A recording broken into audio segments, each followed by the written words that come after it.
Workers spend a third of their adult lives at work, of course, and in today's fast-paced society, they experience stress in the workplace on a daily basis. Work stress combined with other mental health conditions such as depression impacts on productivity. This has a negative effect on company performance. Now, the first week of July is dedicated to corporate wellness, and to discuss this, we're joined in studio by Cassandra Govender, a clinical psychologist for South Africa Depression and Anxiety Group, SADAG. Cassandra, thank you so much for joining me in studio. Start right at the beginning. How do we define corporate mental health? Well, I think it's just mental health that's happening in the workplace. So you're focusing on how mental health can be exacerbated in the workplace through the stress of work, or it can lead to the development of a mental illness. Okay, what are some signs we can look out for in the workplace that somebody is, stressed, there is now getting to the stage where it's affecting their mental health? Well, I think the first sign that you'll be seeing is absenteeism. And you'll be seeing decreased productivity. So what you see more and more these days is actually that a lot of people may be at work but not so productive. So we call that presenteeism. So the overall productivity will be decreased, but also you might find that a lot of people are calling in sick and they're presenting consistently with certain like tummy bugs and those kinds of things. Okay, what are some of the triggers in a workplace? We know that a lot of retrenchments taking place at the present moment in South Africa, but surely there must be more triggers than that. Well, I think difficulties with managing relationships, high stress loads, working hours, not enough benefits, and obviously things that are going on in your personal life also impact the way you work. When you look at workplaces, and I want to focus on the word relationships in a workplace, do you think that people should be a little bit more far removed when you're at a workplace, avoid those relationships per se? Well, some relationships you can't avoid. If you have a conflictual relationship with your boss, you're going to be forced to deal with that relationship all the time. If you have a conflictual relationship with immediate colleagues that you have to deal with, that's going to have a direct impact. Okay, in South Africa, do companies look at the mental health issue in the workplace seriously? Do they take it seriously? I'm not sure. I think our approach at the moment is very reactive. So we wait for things to happen.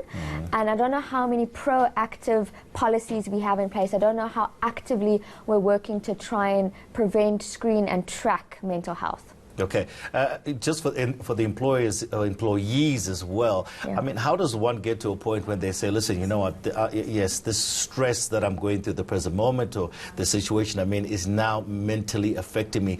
And how do you approach what is it, human resources? Because obviously there's got to be a stigma behind this as well. Well, I think that's the problem. People wait so long before they go and get help because of the stigma. So often when they're coming at their most extreme.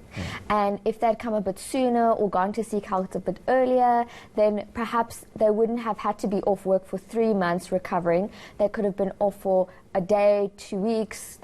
Maybe not at all, if that makes any sense. So I think the ways that they need to start going about it, which is very difficult, is being able to start the conversation with a manager, for example, a manager who notices that things are not okay, probing, and then referring them onto the appropriate service so that they're made available. Okay, you can go to HR at this floor to chat to someone if you ever feel you need to, or here's our wellness number, or something like that. Are those HR managers in South Africa trained to deal with mental health issues in the workplace? Well, I think what needs to happen is, if it's generally based on challenges that you experience in the workplace, someone in HR might be able to give you some level of counseling, which might be useful. But what they can also do is then screen. I mean, you should be affiliated with some kind of wellness group or wellness program where someone can access services through, or referrals can be made. So what does SADAG do in terms of awareness of this? What can we call it, a disease? Well, I think challenges with mental health in the workplace itself is not really a disease. I think the depression, anxiety, obviously that happens, those are the diseases. And by being able to talk about it, I think SADAG is all about awareness and starting conversations and promotion and offering services. So for example, their helpline is something that that you can call as an employee, as anyone actually, to try and get access to care. So if you feel you're struggling and you need advice about how to go about it and how to access care, then SADAG is someone you would call.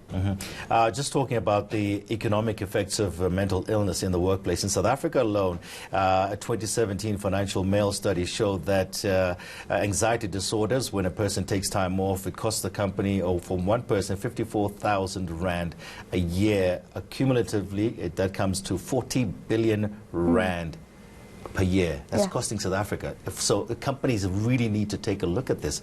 Do you think they are, though? Well, I don't know if we've bought in yet to the idea that we need to start proactively tracking mental health.